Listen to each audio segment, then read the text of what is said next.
2, 1. And we're live, I hope. Okay, guys, thank you very much for your patience. I'll try and give you a rundown of what's happened tonight. This is what I believe is when there are oppository, I don't want to say negative, but oppository energies trying to stop us light workers getting our message out to people. So I have my standard issue with my sound, which should be sorted. I've got a new webcam on its way, and then I should be able to do this on my main PC, which will solve the problems I have personally during doing live streams. However, tonight, it wasn't me that was having so many problems. It was literally everybody's been having problems on their end with their technology, every single one of us. And I've been having problems earlier today. I did some tarot readings live on my other channel, which you can get in featured channels list on my homepage, Amber's Place. So I'm trying to do some live stream tarot readings on there, and I was having technical difficulties with that. Then with this live stream, every single one of us has had problems, and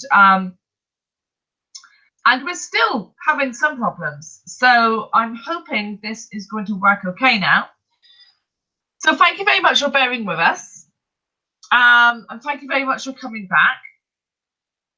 I have got a rundown from Dark Wolf on what he discussed in the first part of the show about the new DNA changes, which I think is really interesting.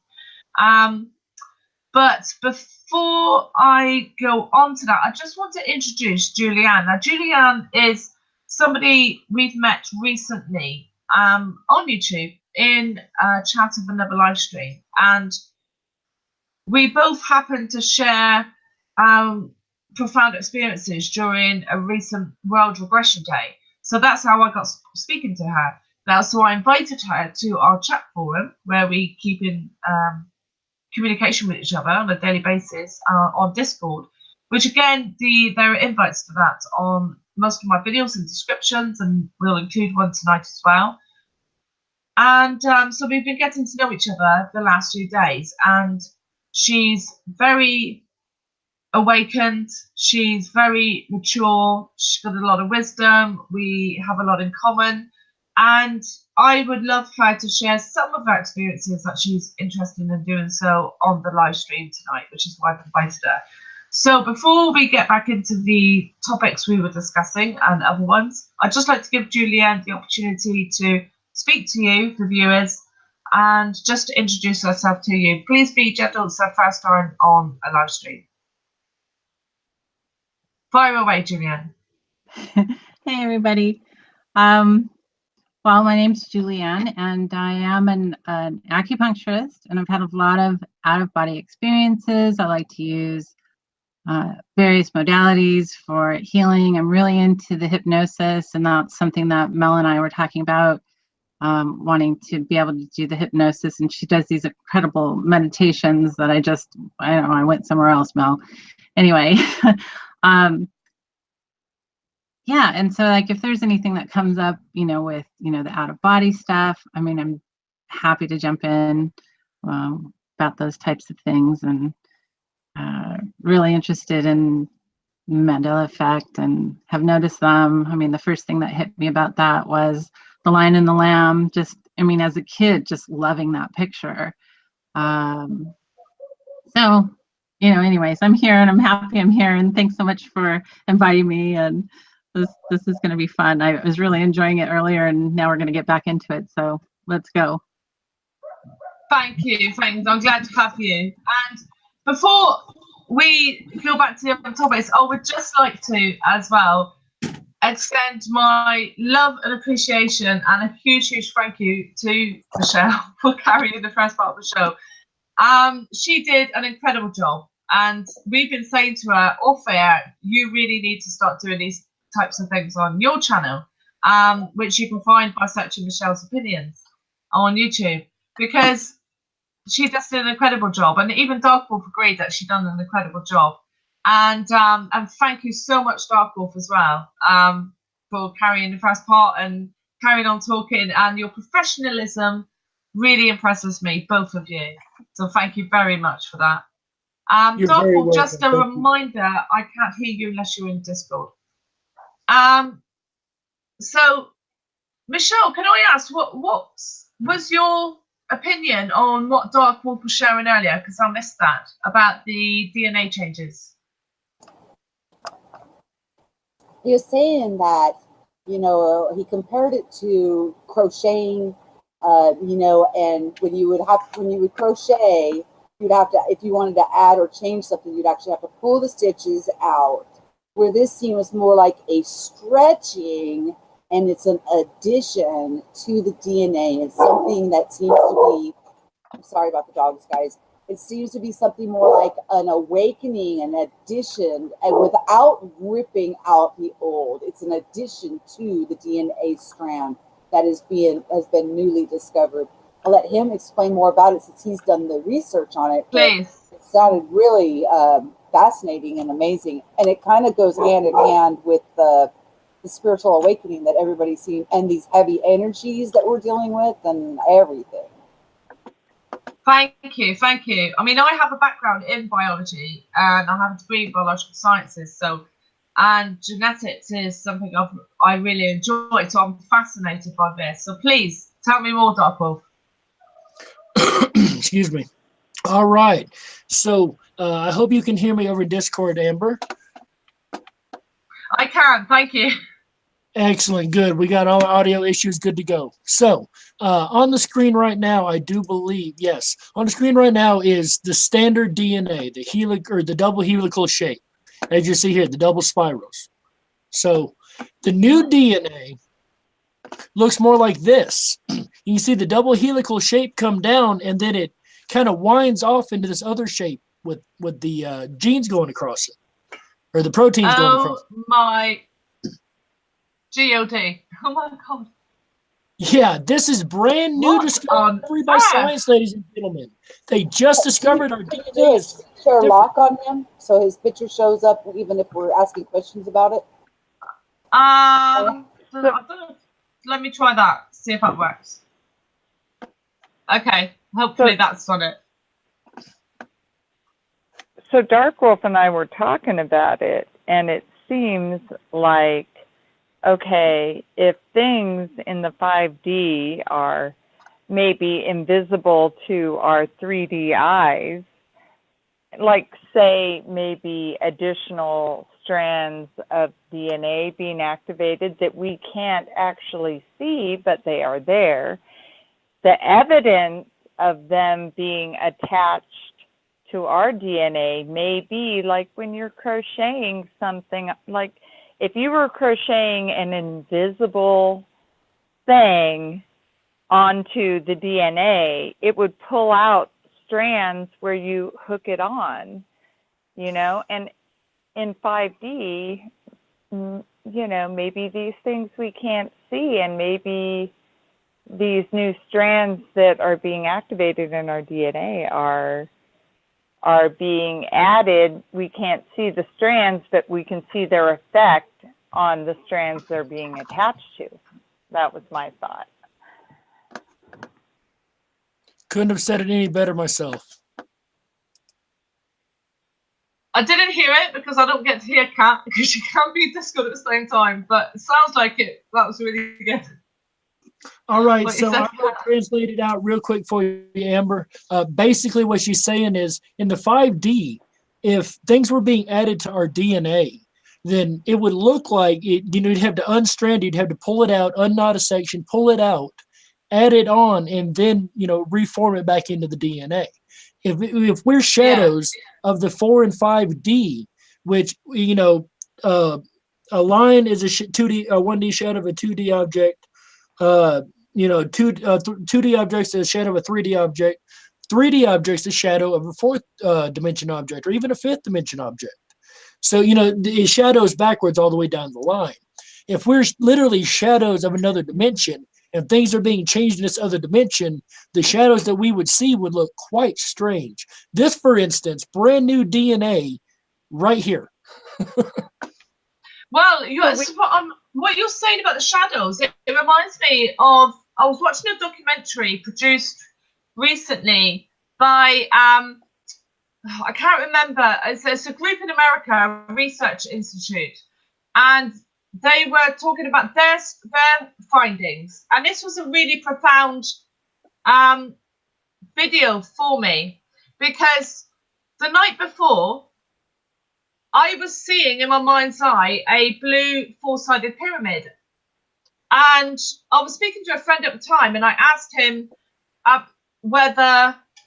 Sorry, I just got to mute you while I'm talking a sec, Dark Wolf, in Discord. So I was speaking to a friend at the time, and I was asking him whether that had anything to do with him, and it didn't. And then the next day, I just happened to click on this video someone put a link in Discord about, and it was going through this discovery, and they were talking about how the smallest particle of energy is shaped like a four-sided pyramid, and they coloured it blue on the video. So I thought, right, that's why I saw that last night, and that means that this information is significant. Well, further along, they were talking about how their discoveries have shown that our reality, the three-dimensional reality, just like you were just saying, is a mirror, is a representation of the reality in 4D. The reality in 4D is a mirror of the reality in HD, and on and on. And that the smallest particle of matter in energy in our reality is a four-sided pyramidical shape. But in the next one up, it's a totally different, it's a more complex shape because it has more dimensions. The next one up has more complex because it has more dimensions. So what you're saying about if somebody wanted to change our DNA, then all they'd have to do is change it in a higher dimension, and that would automatically factor down into ours. And this, we were talking today in Discord about Bible changes, how all somebody would have to do is change the original Hebrew Bible, and then that would percolate forward through time. So, but it would go in waves and stages. So this ties in the same sort of principle. I mean, this is absolutely fascinating. Please fire away. No worries at all. Yeah, that's a very good point too about the changes in the Bible and all that. Totally just lost my train of thought there. I was trying to muddle through that, but I totally lost my train of thought. The DNA, though, here's what gets me. The junk DNA is 80% of our DNA. So 80% is considered not used. If it becomes activated, that's what it would look like. Now, it would be activated by whatever measures or means, but the shadows of the 5D, that is such an intriguing thought, because everything is a shadow of a 5D or 4D object, 5 or 4, either way. Trickle down, like you were talking about. Yeah. So if anything is changed in a higher dimension, anything, then it's going to look different here. And the Mandela effects, everything changing in our sight, it's like something elsewhere is being changed, and we're seeing the shadow of it, if you will. It is one theory I've been working on lately. Yeah, that seems to fit all the evidence that people have gathered. That,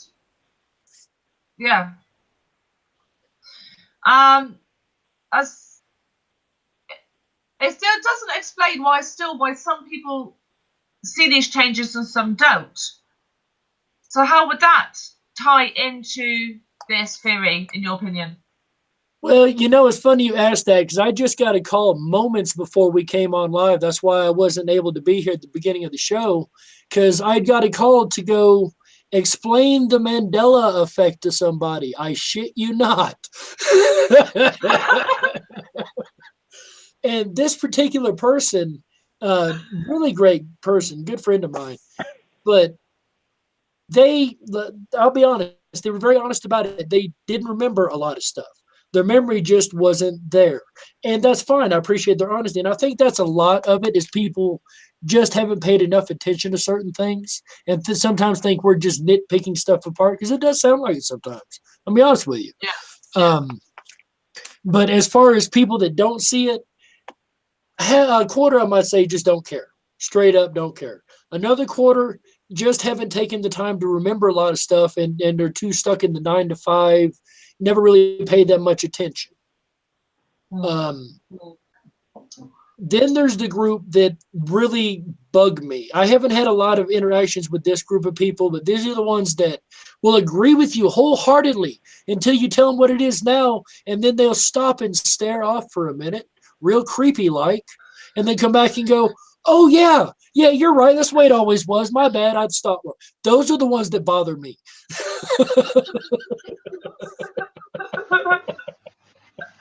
Yeah, I get it. I agree completely. It's so hard to tell people about the Mandela effect.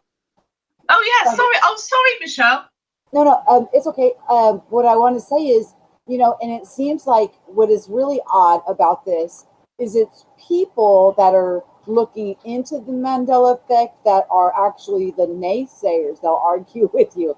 So why are they looking into something that they're actually, if they're too busy to look up and recognize it, why are they looking into it and doing research on it if something hadn't occurred? Maybe they're in denial, but some of them can be pretty harsh critics and, say it's confabulation, you've got early Alzheimer's and, things like that. But, why are they looking into it to begin with? That's my question. Why look into something if you don't see it?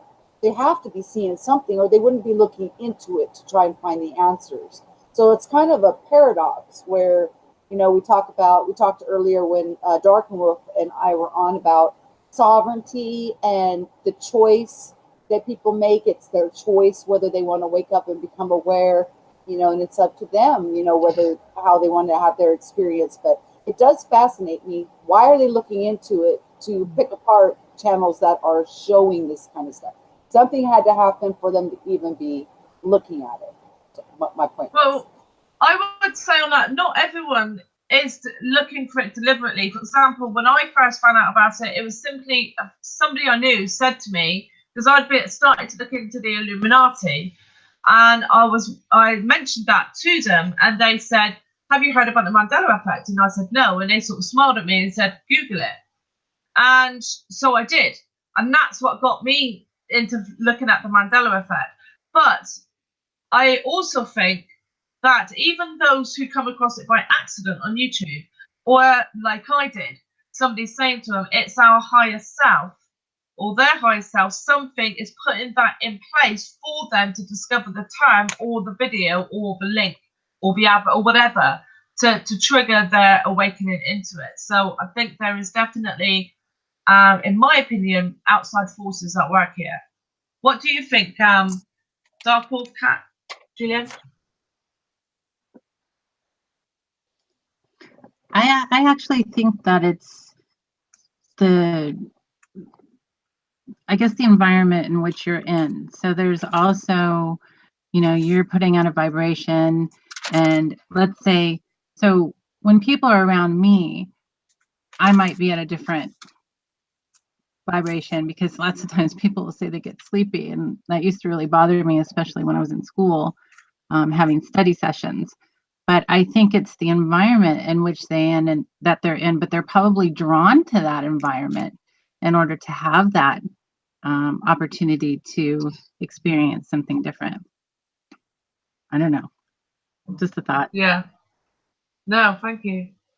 What do you think, Dark Wolf? I mean, what do you think is drawing people to it? Or is it spiritual forces, outside energies, or what do you think?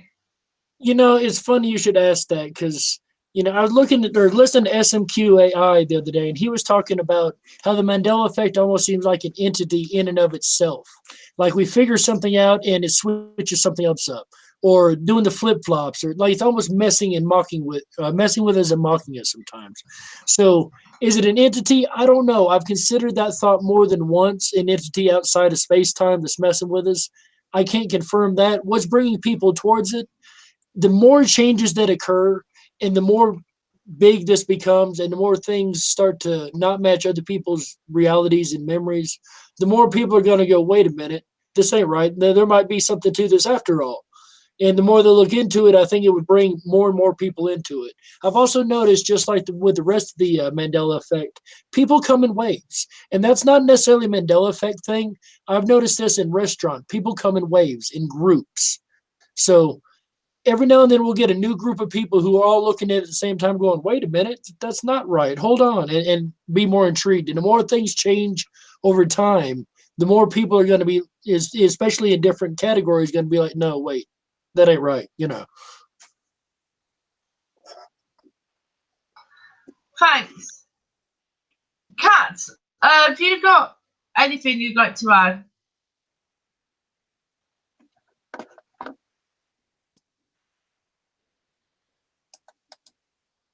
No? No, you've Okay, covered it. Oh, brilliant. Okay, brilliant. What do you think about this, Michelle? Have you got any more thoughts to add? I'm thoughtless. I do, I was reading the stream, and they seem to agree that they don't understand the hospital. Magi brought up a good point that a lot of times it's from fear of the unknown, fear of the uncertainty. And, once you get over that, that's a big hurdle, to squash that fear. Then you start, ride that wave, learn how to surf. It's like, it's an amazing time to be alive. So, yeah, I can see where people would, at first, the shock and the fear would come into play. And then once that settles down, it will come through in groups. Like Dark Wolf was saying, it's just when their group is ready, they'll start talking amongst themselves and the comfort level will come up, and then they won't feel that they're going crazy, and they'll be more accepting that, wait a minute, this place is a little more, malleable, and we can do more here than we ever thought we were able to. Becoming more self-aware. And the new DNA is just, I'm completely fascinated with that. I know what my homework is going to be, what I'm going to research into. So, thank you. Thank you for that. Dark Wolf, can I just remind you to unmute in Discord when you're talking? So I just wanted to ask your opinion. Do you know about the morphogenic field hypothesis? I've heard of it, but I'll be honest, I've done so much research. Sometimes people bring stuff up. I'm like, I know what it is, but I don't know what it is. No, if you could actually re-enlighten me on that, I'd gladly appreciate it.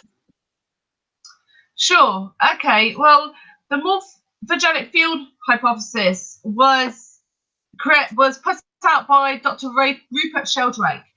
He's a biologist in England, and basically, what he's saying is that his research over many decades has given a lot of evidence that there is an energetic field that connects everything together of like type.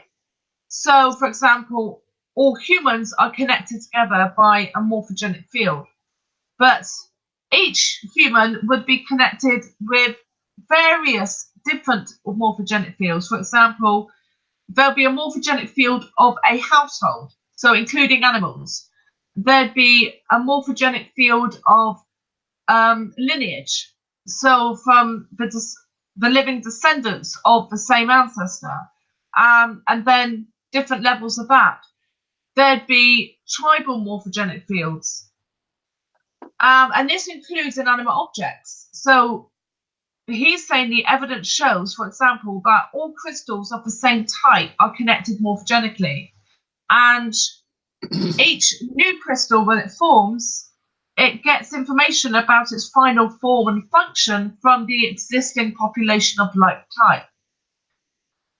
And that, for example, a baby giraffe becomes a giraffe shape because as it's developing, it's developing within and is a part of the morphogenic field of giraffes. So when I was learning about this, and he talks a lot about his evidence for telepathy and psychic phenomena using these more connected morphogenic fields, it occurred to me that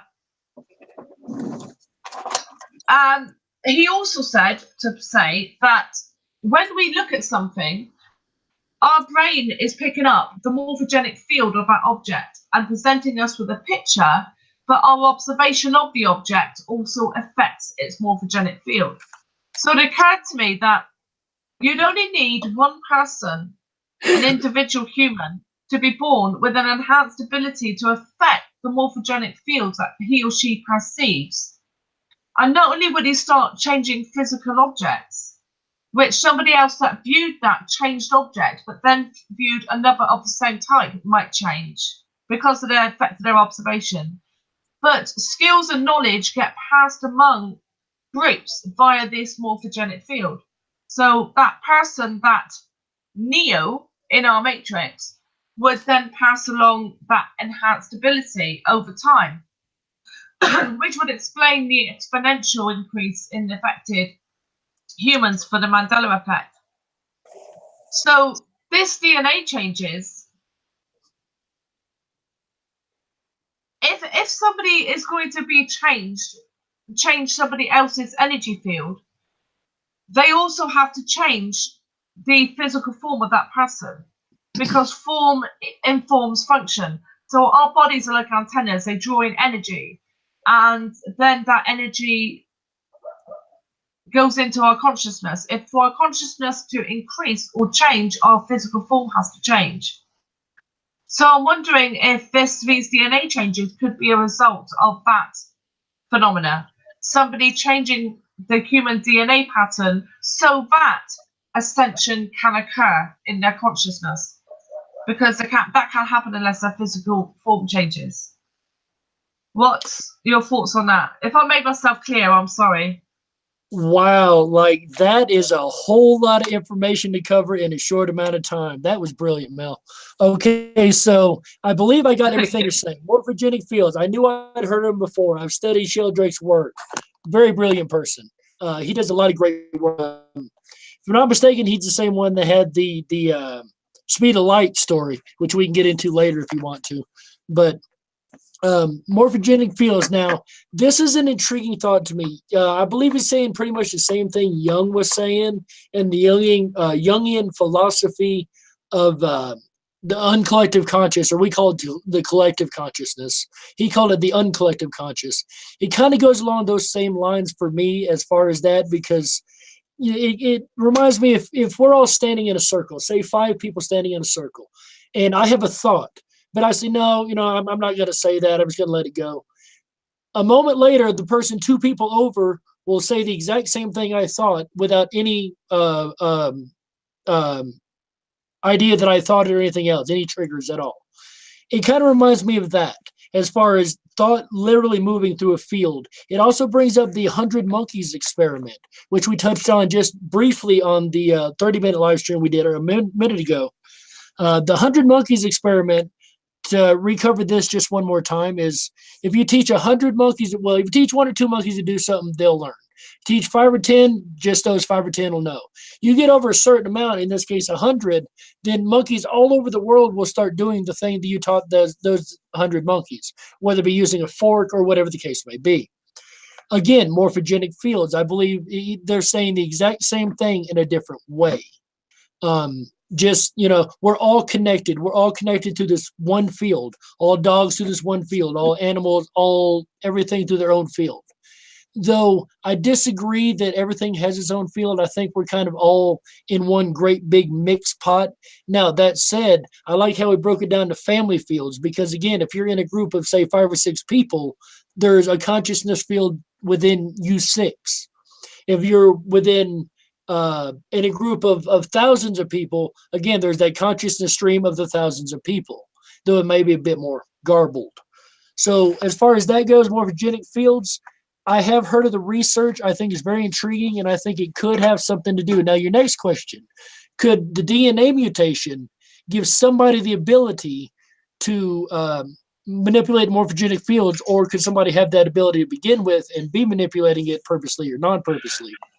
That, I would say, would be more along the lines of a CERN experiment, or a mad scientist who figured something out that we haven't quite figured out yet.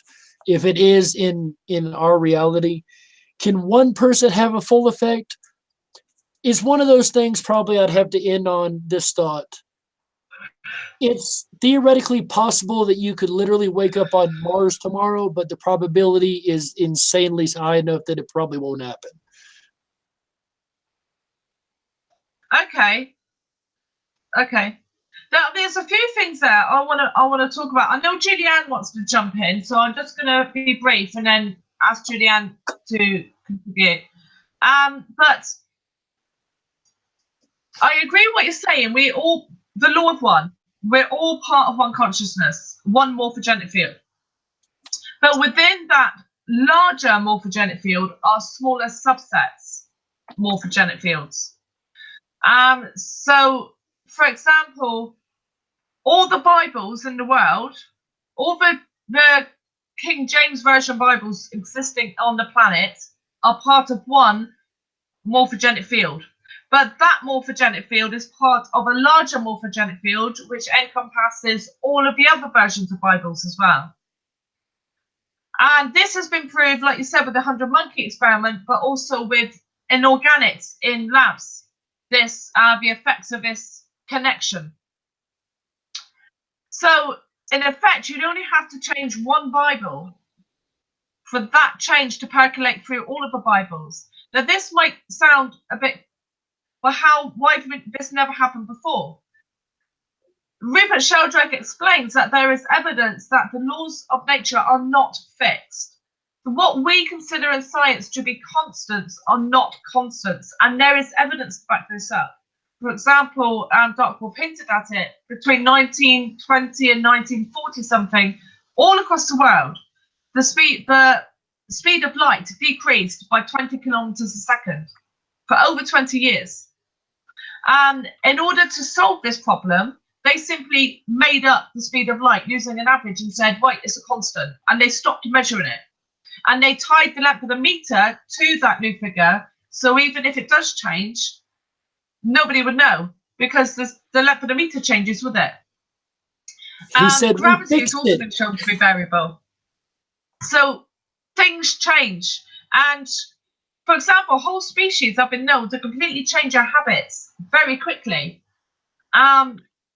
For example, I remember seeing on a documentary, I think it was killer whales, a population of killer whales, simply changed their eating habits, their diet, wholesale overnight. Animals do change. Species and groups and populations change overnight. The laws of nature, as he describes, are more habits of nature. So everything could be changing very rapidly on the planet. All the laws, all what we consider constants, and that could include our abilities. What do you think of what's been discussed, Julianne? You know, you're talking about the morphogenic fields and things like that. And somebody in the chat had said something about, I think they questioned if they could be competing.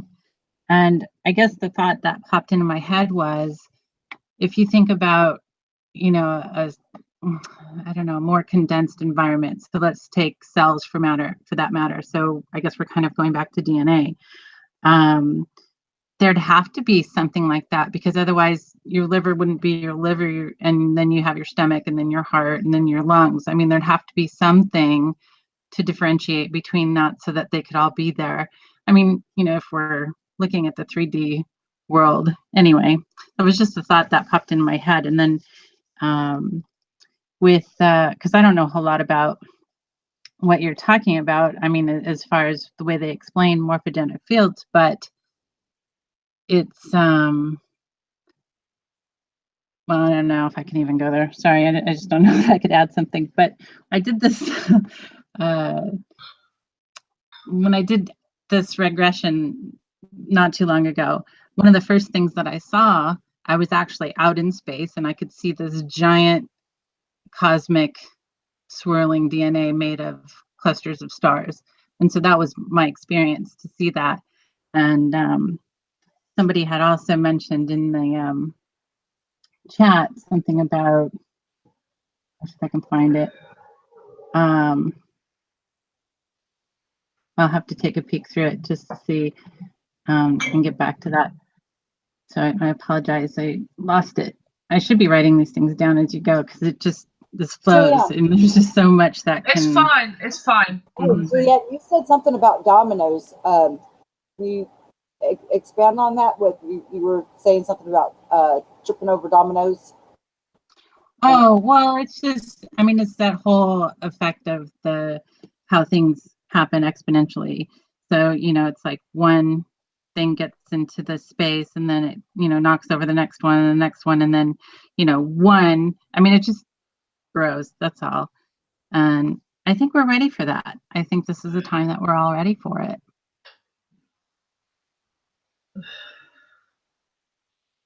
Yeah. Yeah, absolutely. We are ready for it. I think we're going to have to be because so many things are changing so rapidly. And I remember when I first got interested in the Mandela effect. I don't know if you remember this, Dark Wolf. Did you ever come across this on? I think it was Reddit or 4chan or one of those. There was a post brought up, and it was an individual. And if I recall, it was saying it was a clone. It was working on a server, and it was explaining the Mandela effect to the other people by saying basically they're having to switch servers, and somebody is preventing the memory upgrades. And it was a lot of discussion up time, and this was like a Neil, because this person, he said, they couldn't find him. They were trying to find him to stop the effect, but it was the presence, the existence of this one person was preventing the humans from their memories from being upgraded efficiently, which is why there was glitches and people were misremembering because they were remembering the previous version, not the updated version. And he was talking about the anatomical changes at the time and why, and to help us deal with toxicities, etc. And of course, it was a lot of videos on about it at the time because it was basically referring to reality being some sort of computer simulation and where avatars within it. So again, this reminds me of that, the morphogenic field hypothesis, and then the DNA changes. Because there's another researcher, I can't remember his name. I was reading his book, and his specialism was in computers, making computer board processor things. Anyway, and he was writing about the chakras, and the reason it got him interested in the chakras because when he started to apply his knowledge of designing computer things and started looking at the physical anatomy of humans, he noticed how to him, our spine was like an electrical circuit board where we had nexus nodes for each chakra, and he could actually find them in the spinal cord and the anatomy of humans. And he was explaining how what I was saying about the energy that's drawn in has to be changed, transmuted by our physical form to then form the overall shape of our energy body and its function. So this is why I'm tying in what he was saying, that in order for things to change, people's consciousness, their actual physical anatomy has to change as well, because that is what creates, he was saying, the overall form and function of our energy body here at this time. So I'm losing the thread of my thoughts now, but this is why I was tying it all in anyway. You got any thoughts on that, Dark Wolf? So I know exactly. I forgot where I was going with it. Let me get unmuted here over in the. Sorry, I almost forgot to mute over here. All right, so I know exactly what you're saying. So let's go back to Jeremy real quick. Jeremy of the Collective. That's what that post was on Reddit. As much as I enjoyed that, and I have kind of stuck that back in the back file just in case, it makes any more sense or I find any more evidence to back it. As intriguing a thought as it is, I think it's just somebody presenting a theory in more of a lark style, to be honest with you. I don't believe it personally, as far as, because we would have more evidence at this point if that were the case, honestly. So I think it's a little bit of bollocks, but just the same, can't deny anything anymore. Every time I say I disagree with something, I end up having, make retractions. But I really don't know. Like, it's an intriguing thought. Could one person manipulate the morphogenic field enough to? It would have to be somebody who knew what they were doing at this point to cause flip-flops, to cause all the different body changes, to cause all that. It would really have to be somebody who really knew exactly what they were trying to do and what they were going after. DNA changes. Actually, go ahead. Just before you go on, you see, this is what I'm thinking. It's not like that. So Rupert Sheldrake is explaining that when I look at my laptop, my brain is seeing the morphe energy of the laptop, not what I'm actually think I'm seeing. It's seeing the energy it's made up of. The image that's given to me is a process of my brain giving me what appears to be solid. But the effect of my observation on it can affect it. Now that we know that, because science has proven that. So what I'm saying is that if one person was born with an enhanced ability of having an increased amount of effect on the things that they observe, it's not that they're doing it deliberately. It's that, say, for example, Febreze. I'm just going to pick one out of the top of my head. The Febreze logo. This person misremembered the Febreze logo. So when he observed a bottle of Febreze in a supermarket, because he remembered it being spelled differently, he automatically, subconsciously changed it. Now, because all Febreze bottles are morphogenically connected, that change then percolates through the entire population of Febreze bottles that exist at that time. He also, every person he's closely connected to, like a family member, morphogenically, emotionally, through telepathy, is transmitting this enhanced ability to do this to somebody else. Some of those might then also display this enhanced ability and transmit it to other people whilst changing things they're observing, not deliberately. So to me, this thing could spread throughout the human population very quickly, both by people observing the changed objects and then through their own enhanced ability, changing the next one they see, as well as it being transmitted psychically, telepathically. And nobody even needs to be aware of what's happening. I follow exactly what you're saying. I follow exactly. Can you hear me? Just make sure. Yes. Okay, because I pulled the headphones out of the phone. Just want to make sure you can still hear me. All right, so that right there. Now that's to say that that could be the connection of everybody that's Mandela affected. That could be the missing piece that we haven't figured out. Maybe we're all within that one morphogenic field, or are that one person, if you will, that is changing reality. Now that's an interesting thought. Maybe that's possible. It could be something. Could be the fact that we're all empaths. Maybe that's why we're all picking up this particular person, if you will, just running with the idea for a moment. This particular person's abilities or whatnot, because if they're empathic or even telepathic for that matter, and can send it outwards, maybe only into those on that one frequency or one wavelength, brain wavelength, if you will, like all of us, only the ones who have empathy. Something to that effect. It could explain why we have only a certain group of the entire world population, mind you, that sees this and others don't. I can follow that thinking. I'm not 100% on that, but the theory I like. Yeah. But it goes back to the 100 monkey experiment. Hey, I just want to say, whoever's changing all this stuff needs to go back and take grammar and English and learn how to spell. That's all. That's all. Well, this would explain it. The standard of education these days. Nobody knows how to spell. Breeze has 2 E's in it, guys. It always has. But Breeze had 2 E's in Breeze. I mean, they are. I mean, weather is now like weather, like it's rainy outside weather instead of weather or not. I mean, it's just crazy. The whole thing's off the chains. Now weather is spelled W-H instead of the W-E-I. I don't know, man. Either I need to go back to school, but I was really good with spelling. I got, A's in those classes, but I would fail today. The spelling now is, I try and make a text chat and my phone is putting all these weird ass words in there. It's like, what? The heck is that? I know. Yeah, I get it.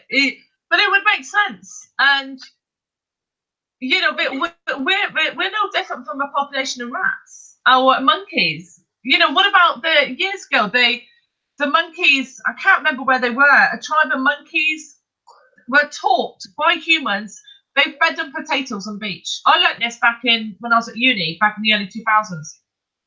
And they were taught how to take the potatoes into the sea and scrub them before eating them. But then what scientists found was that skill was then appearing in monkey populations all over the world who live by the sea. They were washing their food in the sea, and they'd never been taught. So the same thing would happen with us, that you just get one new thing and it would transmit. For example, IQ tests. When they brought out IQ tests in the Western world, there was a standard average IQ score. And what happened was, what they found over time, they haven't changed the test, but the average IQ scores has increased. And that's because as more and more people take the test, they become better at learning how to get a higher score in the test. And that skill then gets transmitted through the population. So every time somebody takes a test, they're just a little bit better at answering the questions right. Doesn't mean their IQs have gone up. There's no evidence of that. Okay. Kat, are you here? Can you talk? Yes.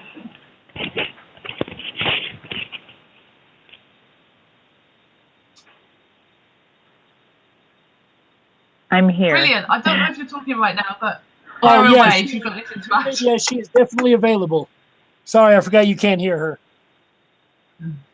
That's okay. Have you got any thoughts on this, Kat? Well, I was thinking if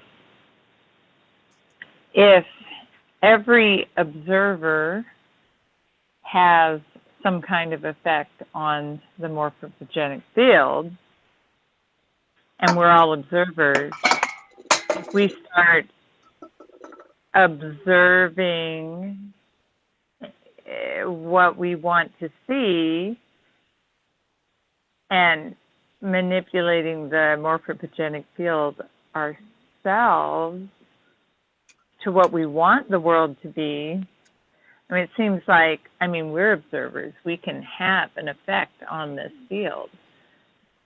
We can take control. Maybe there are others accidentally or on purpose manipulating things, but I think we have that same ability. We just need to hone in on how to use it to our highest and best.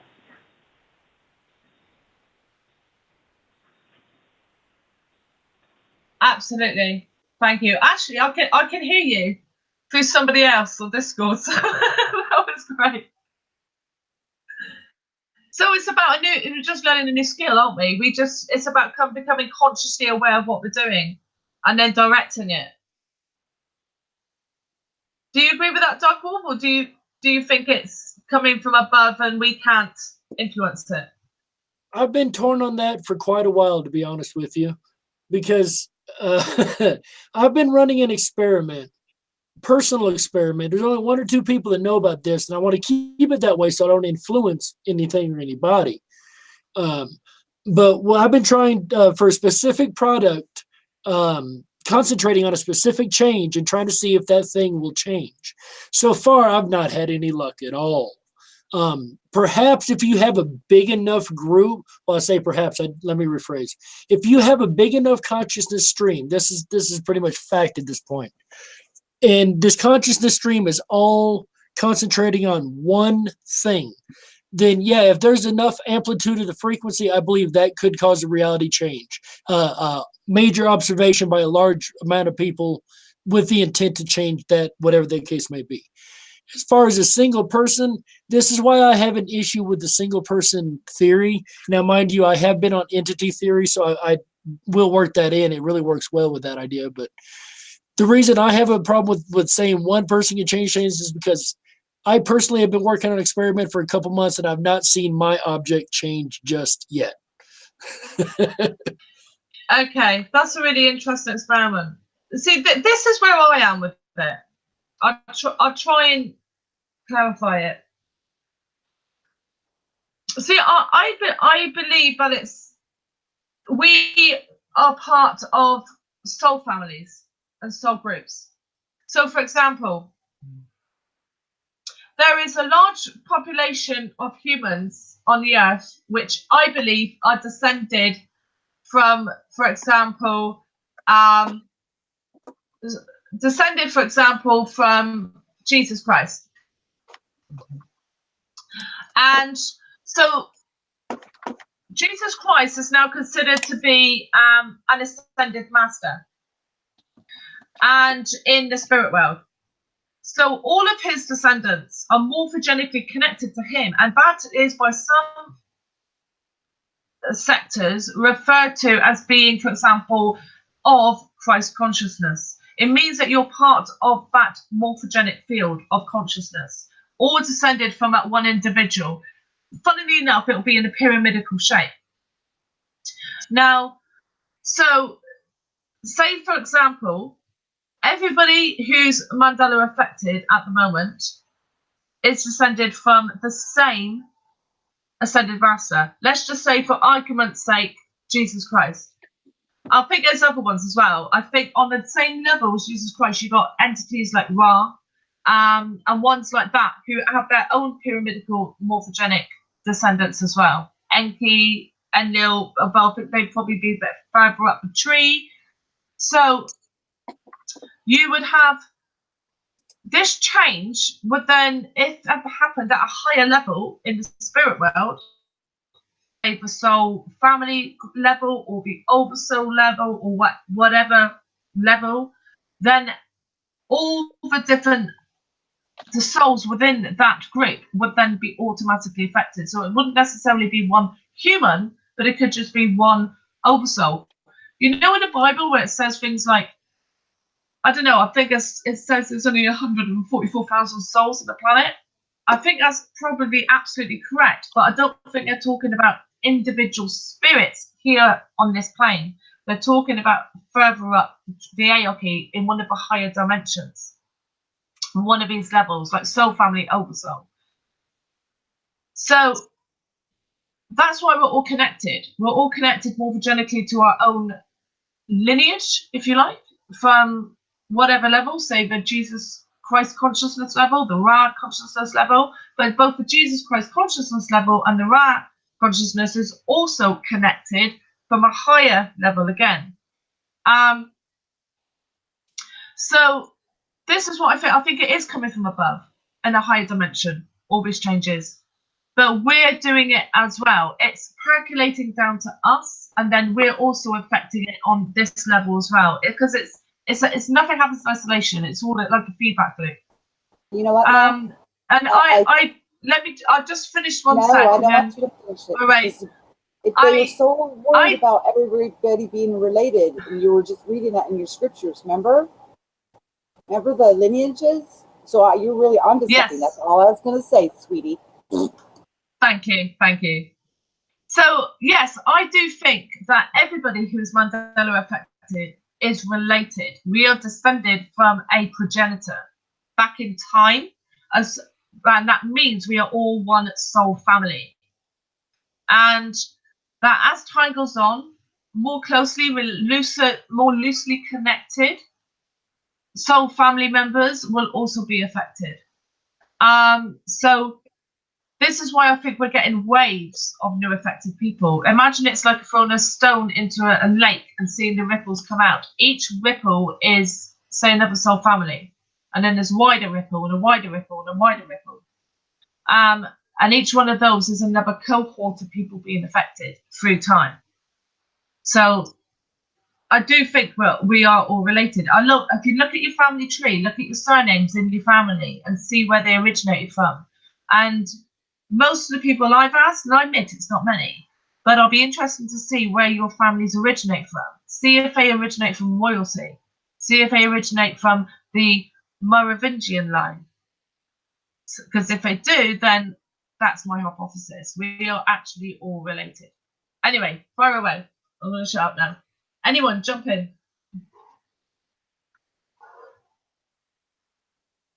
I'm going to step back. If anybody else wants to say anything, go ahead. I just was seeing the correlation with, when you look at scriptures and things like that, that they always want to name like the descendant of blah, blah, blah, and go back. And so there could be some validity to what she is saying. Not that we are the children of Christ. I'm not, wouldn't be so bold to even to make, such an assumption. But what I'm saying is, in the scriptures, they were very good about saying the son of this one, the son of this one, the son, and they would go back, several generations to tie that family tree. And, there's a reason for that. And so I'm just thinking on the broader scale of things that what she's saying could make some sense here to why it seems like some people are waking up, while others are still, kind of just going through things, but I also, on the flip side of that coin, I do believe when it comes down to the nuts and bolts of it, we will all wake up in our time, because we are all just, if you go all the way back, Adam and Eve are the beginning, so if you go by the scriptures, so that would make us all related, in some way or another, whether separated by generations and whatever, and moved away, but we would all come from that same two people, meaning we're all brothers and sisters. But through time, as ascended masters have come through, or savior type people, there could be a stronger lineage towards, tying them to that, or royalty per se. But still, if you continue to go backwards, you would still see that we all still originated from the same basic two people. So, it's all in our time. Everybody will become self-aware, and it's just a wonderful thing. And I really liked the perspective that she gave there. It was pretty clear and easy to follow and very understandable. Thank you, Mel. I'm sorry that I interrupted you. I just got too excited because it goes along with your, the readings that you're doing. And it was kind of funny because if you actually were like, oh, I'm just not going to read all these names of all these people that are related. And so that's what made it stick in my mind, because you didn't want to fumble over all of those names. But all of those names were important because they were saying the relation to the next generation. You see what I'm saying? And here you are speaking about it today. And so everything kind of falls into place, just like a neat little package as you're solving these riddles. It's just amazing. It's just amazing. I just love it. Yes. Thank you. You're right. Sorry, I will bring you in the sec, Dark Wolf. I'm just going to remind you before I do to unmute the Discord when you talk. But yeah, you're absolutely right. It's thank you very much. I know it's controversial to say Jesus Christ is progeny. I understand that, especially for Americans, I think. Us in Britain, we're not that, religious in a way. We don't read the Bible much or anything like that. So I think it's a more acceptable thing to be talked about here. So I'm sorry, I don't want to offend anybody, but I'm also not going to keep quiet in case it does offend anybody, because this is my thoughts. However, I've also been just studying religion from the monotheistic point of view. And one thing that's very important from the very first days in the monotheistic family of religions is lineage, what Michelle was saying. And in fact, when you read the Old Testament, which I'm starting to do, then you'll find it keeps being drummed into them. Their most important thing is lineage, lineage, lineage, descendants, descendants, descendants. Your descendants will have nations. Your descendants will rule the world and defeat all the other nations. So right from the very beginning, it was this idea, lineage, which descendants will form nations and your nations will be king or whatever, better than the other ones. It was all about competing nations of people descended from the same lines. And this again reminds me of this morphogenic field, and that the nations, the people who are the same race, share morphogenic fields. However, there aren't that many lines today that have kept their genetic lineage pure. So, but who has kept their genetic lineage purer than most? Think about that. And why do they do that? Why do they practice endogamy right from the very beginning and still do? What is the purpose of that? What is this fascination or this abhorrence in many of them about mixed breeding with outside peoples? So all of this, it makes you wonder whether these gods, because I believe it's gods, not God, they understood this, but their way to explain it to their people was not to explain about morphogenic fields and energy and physics, but to just say the most important thing is your descendants and lineage and keeping your bloodline pure. So anyway, fire away, Dark Wolf, and yeah, hopefully I can hear you.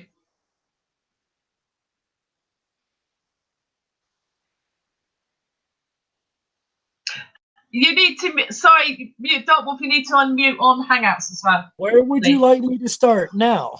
I'm going to have a cigarette. Go for it. Wow. So I was just looking into the whole morphogenic field thing. I'm gonna go ahead and pop up screen share here real quick and just kind of ramble on for a minute because I don't really know what you were asking, truth be told. So screen sharing here. So I was looking into morphogenic field, and this is quite interesting. It actually comes out of biology. The development of biology in the early 20th century, a morphogenic field is a group of cells able to respond to discrete, localized biochemical signals, leading to the development of specific morphological structures or organs. Which, like she was saying, giraffe looks like a giraffe, an elephant looks like an elephant. We look weird. I mean, look like humans. So, so it really intrigues me, some of this stuff. The morphogenic engine, the process which enables individuals on the verge of complete madness to control sentient nanoswarm. Okay, I don't know what that is. I just got lost on that one. I'm looking for a certain concept here that I was just, the morphic field, an energy-like field that defined the entire biology of all living beings. The idea was put forth by a scientist named Sheldrake in the 20th century. It provides a force that guided the development of an organism as it grew, making it take on a form similar to other species. I just love where you're going with that, with the DNA. That something could change the morphogenic field to literally change the DNA. And again, we could be talking 3D terms of a 5D effect also. The shadow effect, once again. There's one other thing I want to touch here real quick. And I don't see it in here. So back to all being related real quick. That is one thing that I haven't really considered yet, mainly because I don't know all of my DNA, is if we are all from maybe the same patriarch or the same general beginnings. That's a really interesting question. I think is great, because that would also expand to everybody across the world. I've also been thinking, going biblical real quick, what if we are the tribes of Israel returning together too? What if we ourselves are a single tribe coming together that's been spread across the earth? That's also crossed my mind. Yeah. What do you think on that? Yeah, I agree with you. I think we are basically one tribe. And I don't think it means, I've got siblings and they're not affected. Well, one is, one isn't. But just because, say, we are siblings doesn't mean we're all going to be affected, because your DNA does key into it. There are variations in each individual as they're born. Genes are switched on, switched off, and epigenetics can alter that through your lifetime. So there is more to it than simply being descended from a specific lineage as to when you're going to be affected. There's going to be environmental factors, there's going to be dietary factors, all of which affecting your DNA. But if you can, this is my hypothesis, if you contain the specific genes required for perceiving the Mandela effect, as soon as those genes are activated, then you will perceive it. But I do think, and that can change with your diet, it can change with simply becoming healthier, it can change with your consciousness. So there's more to it, but I do think underlying it, it's about your lineage. So if I may interrupt, and I apologize if I'm being rude with that, Seeker of Truth in the chat just brought up something, and I know you've seen this research before, so I just had a thought occur. And again, this is a theory, only based in conjecture and opinion. But Seeker of Truth said there were experiments, and I know you remember these, Mel, where frogs' eggs were turned into salamanders, beaming the DNA info through one groups to another. Now, that said, let me carry that thought to a further line of thinking. So if we carry this down the line, laser light or light in general carried the DNA to the egg from one species to another. I remember that experiment myself. Very intriguing work that was. If there was a different DNA, now this is conjecture, all conjecture and theory. If there was a different DNA that was passing through above us in space, say, and the sunlight shining down on all of us would project this onto us, it would literally, put the new DNA in place, if you will. Again, theory and conjecture, I just literally thought of this.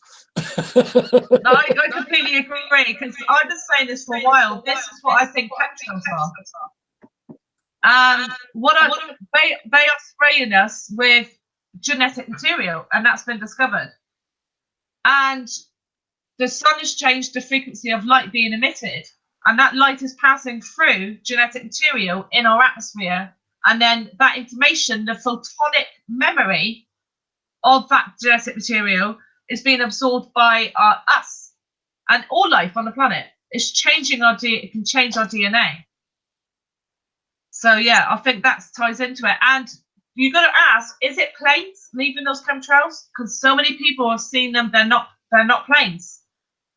They're UFOs. They're certainly not human-made.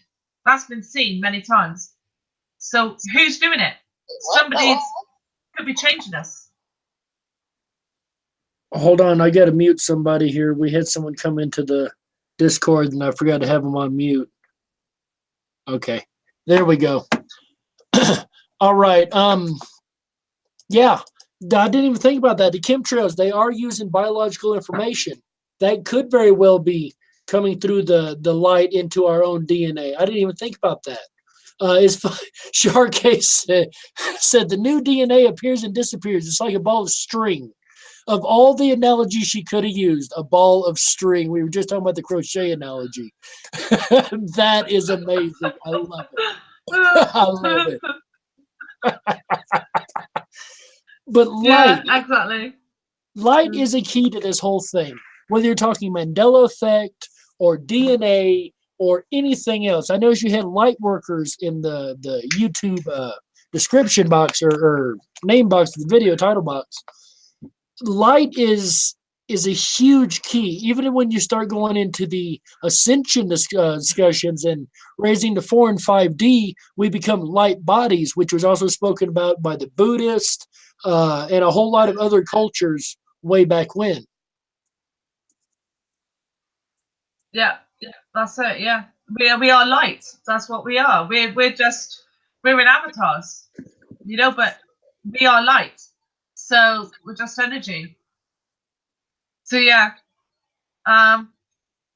it all goes back to light, which is it's just energy. I don't know where I'm going with this. Exactly. I mean, we are light workers, aren't we? So in all in our various different ways. And in And fact, what does Michelle that will even talk mean? about this a lot. Light worker. What does that Michelle, even mean? fire away. I'm sorry. I was looking at the chat, and Yats asked who prays every night. Well, let's address that first because he brought that up in the chat. Prayer can be in several forms, whether it be meditation, prayer form, praying in tongues, communing with higher self, God, Holy Spirit. There's many different forms. So if you ask who prays every night, I would probably guess that just about everybody does some form of prayer when we're communicating and getting messages to either pass out as a messenger, which is going to stem right into a light worker. Being a light worker, there's an array of different things that light workers do, and they do multiple jobs. It's not that one light worker does one thing and another does another. All light workers, from what I found out through testimony and from my own experiences, we can all do all different jobs. We go where our passion is, whether it be healing, praying, healing the planet, manifesting, all of these wonderful things. But and a lot of times light workers will not even know how much work they're doing, because when they go to bed at night, a lot of times a light worker will wake up the next morning exhausted because actually they were out working all night long. So there's many different forms that light workers, of work that is done by them, but it is done with a joyful heart and with gratitude. It's not like the 9 to 5 where you begrudge going to work every day. It is something that you take pleasure in doing to lift up mankind, from taking us from the human state back to the mankind state. It's like we're being, and it said that in the Bible too, that, we would get confused and lost, almost shattered, for 6 days, and on the seventh day we'll return to paradise. It just seems like as we have come out of Pisces and are into a new age of Aquarius, that a lot of restoration is taking place. And as people are waking up and light workers are doing their jobs, they just do it by nature. It's a natural thing, and it's a passion in their heart. More people are waking up. I think just about everybody in here would say that, when I woke up in 2012, it was a very lonely walk. Now there's whole communities built up, and we are all in this together. It's oh my gosh, you guys, it's just wonderful to see people coming out. I hope she doesn't mind, but the lady I know, that she goes by the handle of Kimber Vibe. Well, she has a passion for her gifts and how she applies her gifts.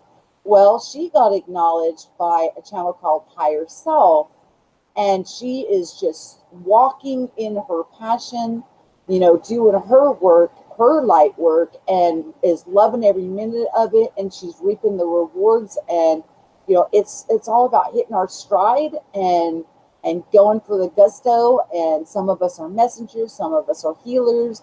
We've got a member in our community that does Reiki healing. She'll do physical therapy on people and actually physically massage their body, but on the spiritual level, she's working on them with her Reiki. And these abilities are wonderful, just absolutely wonderful. And every single one of us has multiple abilities. We're capable of all of them.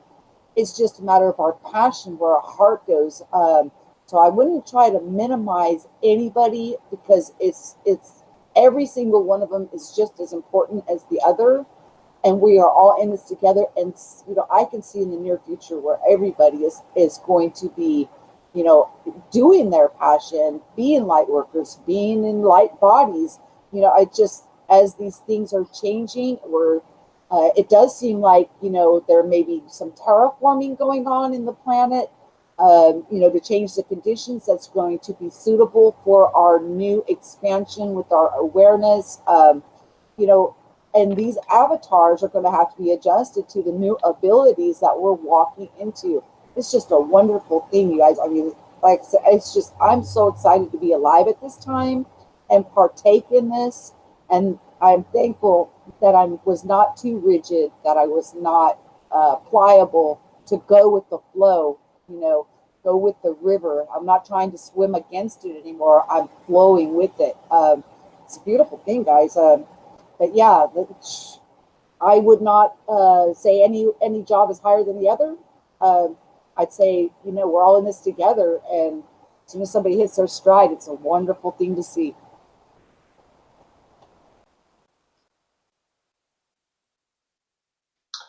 Thank you. Thanks so much, Michelle. Yeah. Agree with everything you're saying. And I think this is where channeling comes in. Because from what I know now, the experience I had, which is similar to what you experienced, you talk about in your channel, Michelle, what you call a Holy Spirit baptism. To me, that is channeling. And what way I perceive it is, once you open yourself up to accessing that energy, the updates come down. And the they labels change. fall away. The labels fall away. That is something else that happens. Yeah, exactly. And what I think happens is it changes our consciousness first, which then creates it's like a feedback system. So your consciousness is triggered to change. That changes your physical anatomy, changes your DNA, which changes your physical anatomy, which changes your consciousness, and it's a constant cycle that begins that moment when you open yourself up to God, source, higher self, whatever you want to call it, that feeling of love.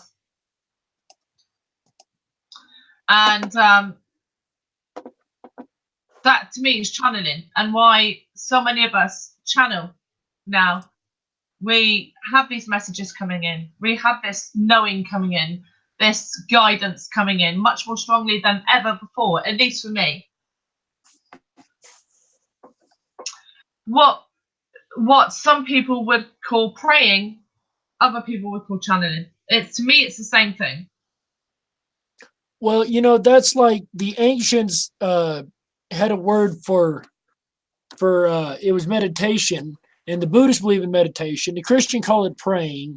The New Agers call it law of one. We're all saying the exact same thing. It's all about manifestation in the end. It's how you're using your ability to manifest, whether you're asking a creator, whether you're using your own mental ability, whether you believe you're asking the universe for it, however you believe on it. It's all saying manifestation. They're just using a different lingo each time to say the exact same thing, in my opinion. Yeah, exactly. And your experiment, I mean, what if, for example, when you manifest something and you want to manifest something, it's not up to your conscious being. That desire goes higher, up into your higher self, maybe even to your soul family and higher still. And the decision is made there because it's still you. It's just not a you that you're fully aware of. That's to It's say, deciding whether that is okay or not. that's to say, like with a psychic, are you getting a psychic impression, or did you make it happen? Exactly. Yeah, I've been thinking about this recently. I was thinking of doing a video on it. What is the difference between precognition, and manifestation? Because I've had many experiences that I would categorize as one or the other. But when I think about it, I'm not sure what the difference is. And remote viewing and other psychic phenomena, what is the difference? Because what if it's all the same thing? I mean, if there's no time in the upper dimensions, then simply because you foresaw events doesn't mean you didn't manifest those events that you then foresaw earlier. Because if there's no time, there's no past or future. Right. So it's all the same thing. At the end of the day, Right, and I've wondered that for a long time. And that's one of those paradoxes that will send you in so many circles in your head. You just got to give up for a couple minutes and wait. Stop. I can't do this. My head's gonna blow up. I can't. And that's why I love paradoxes, because I can go in circles for hours and still come up with zero answers. It's great, just like the Mandela effect. I don't think we're ever going to know for sure. I don't think we can. Well, I think the only thing that we know is that we don't know, but it's fascinating. Here. Exactly. Now, if I may jump in real quick, Mel, I want to ask Michelle on these light workers. You mentioned working in your dreams and working in your sleep.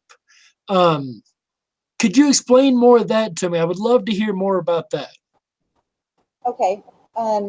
From my experience, there's been times that I go to bed and I get a good night's rest, a good, 7 to 8 hours sleep, and I'll wake up exhausted.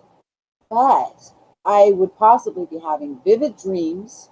I would see things that are going to happen in the future. I've seen many occasions where, I'll wake up the next day, I'll tell my husband about something, and a week or a month later, we'll walk through that very thing that I saw in my dream. I mean, down to the detail. I don't know if you've watched any of my videos, but in January of 2015, this made me laugh.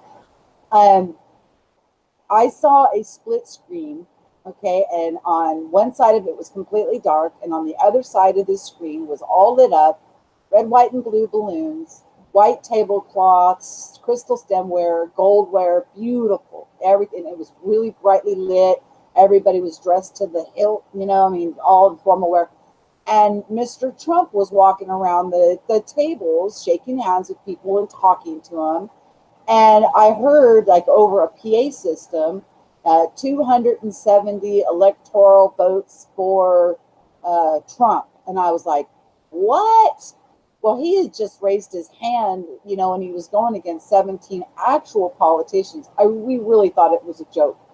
I shared it with my husband. We're like, okay, we're going to write this one down. Well, then he becomes the nominee, and then he's on the ticket, and then he won the election.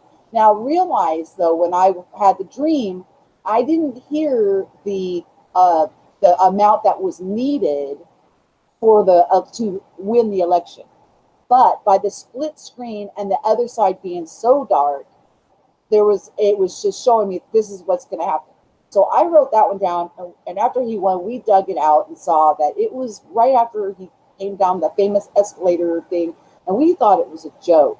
So, these abilities, and which is a kind of a confirmation to me that the things that we're doing in our sleep, the work, when you're waking up really tired and groggy, there's a lot of energy that we're putting out of unconditional love, forgiveness, healing, mending, and it's a beautiful thing. It's almost like our conscious mind, that while we're participating, needs to just shut down and allow our higher self or Holy Spirit or Source God takes over at that time, and we like run around.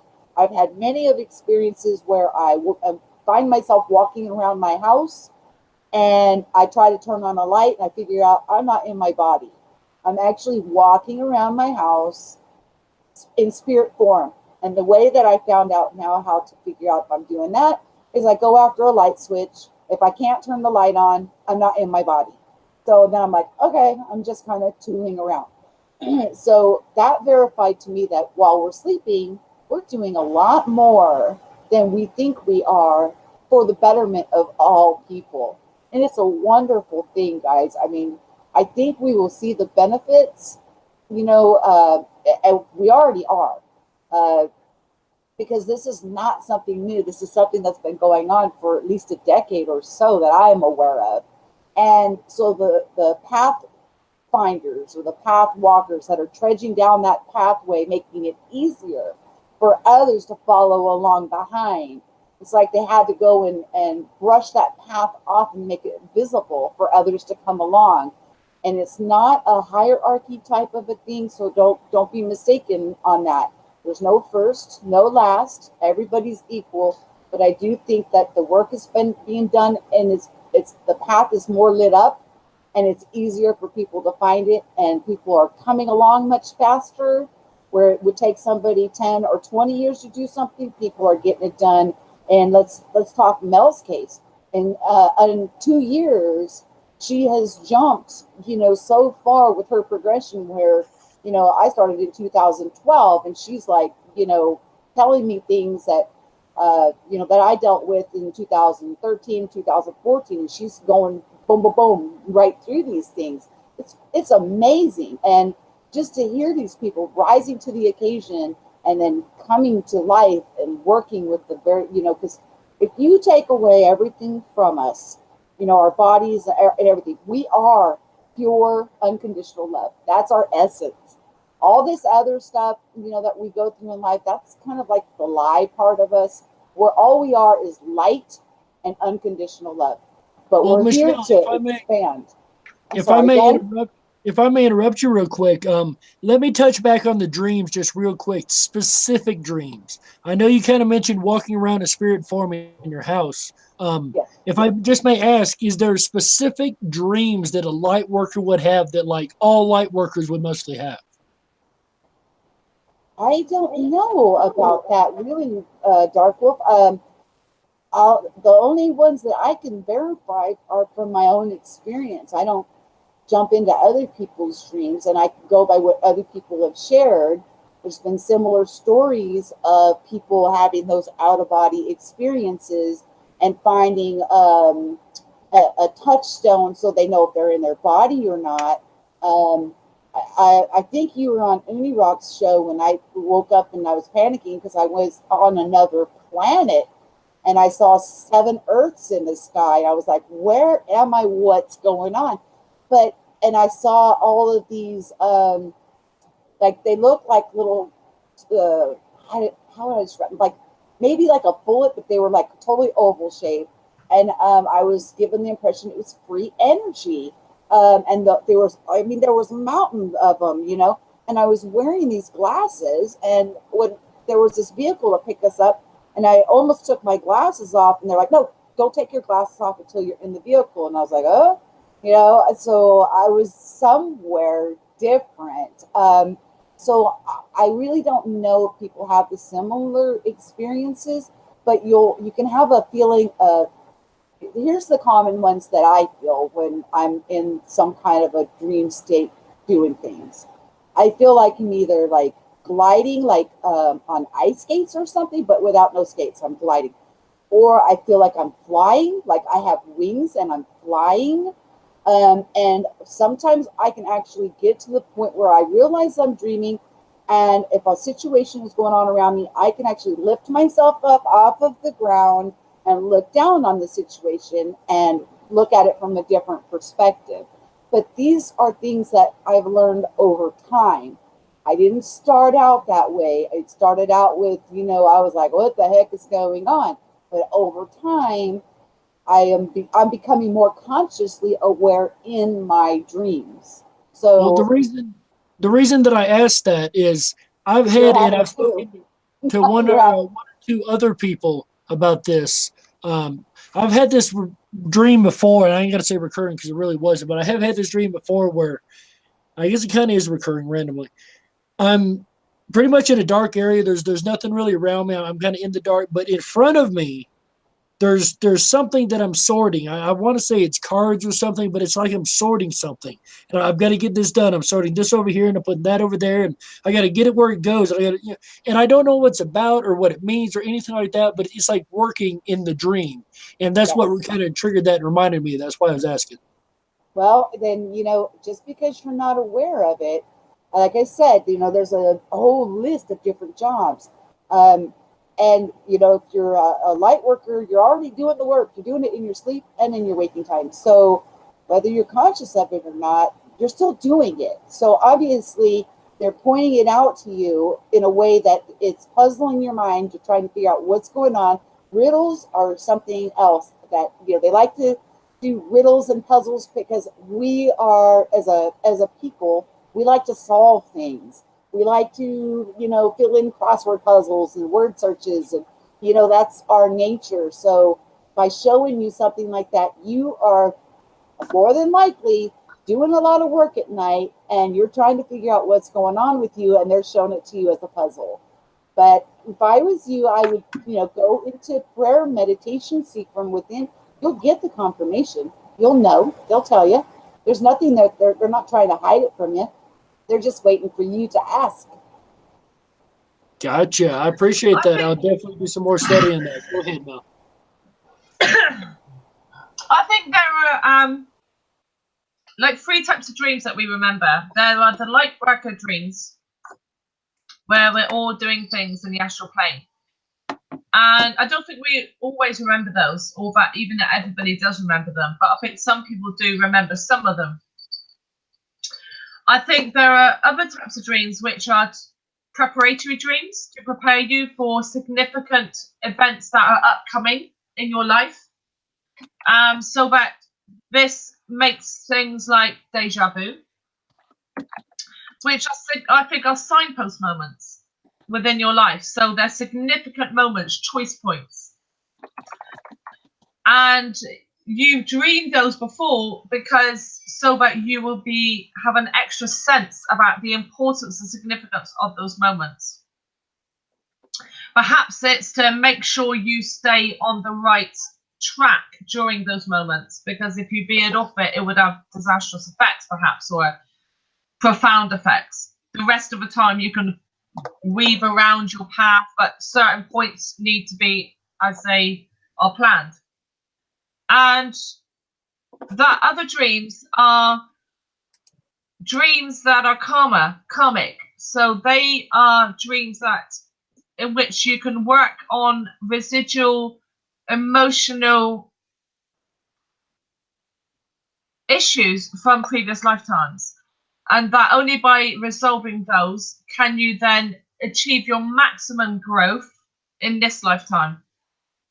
And then the other dreams that I don't think we really remember are simply the ones that our brain's just processing memories of that day. And I don't have many recurring dreams, but as a child, I had certain ones. And to me, I always understood that was me trying to resolve issues in this lifetime.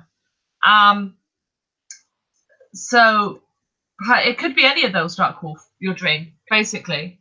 But to me, when you're saying it, what's in my head is that's karma. That's something from a past life. So whether that means it is or not, I'm just going to give that to you. But that was going through my head, which is why I explained this when you were talking about your dream.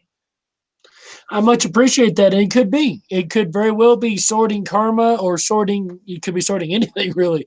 You kind of stuck and triggered when she said that. I was like, I wonder if that's connected. Because I've spoken to 1 or 2 other people who said about that before, too.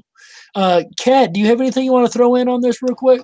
Actually, I want to interject on that, Mel. I'm picking up his energy, and no, it's not karma. No, it's a puzzle, and it just, he needs to confirm, that he's doing this work. He's doing it. He's just not aware of it, and he's seeking for that answer. But it's not you're not sorting karma. That's not it at all. I'm sorry, but I'm not trying to disagree with you, Mel. That was a good, a good way. It's good, opposite of, because somebody could be sorting karma if they're looking at cards or whatever. But from Dark Wolf, that's not what it is. It's just seek from within. You'll get the answer. You'll get the answer. I think you already know the answer, but if you want a solid confirmation, just press through and you'll get it. Thank you for your perspective, Michelle. Kat, are you there? Do you want to add anything to this?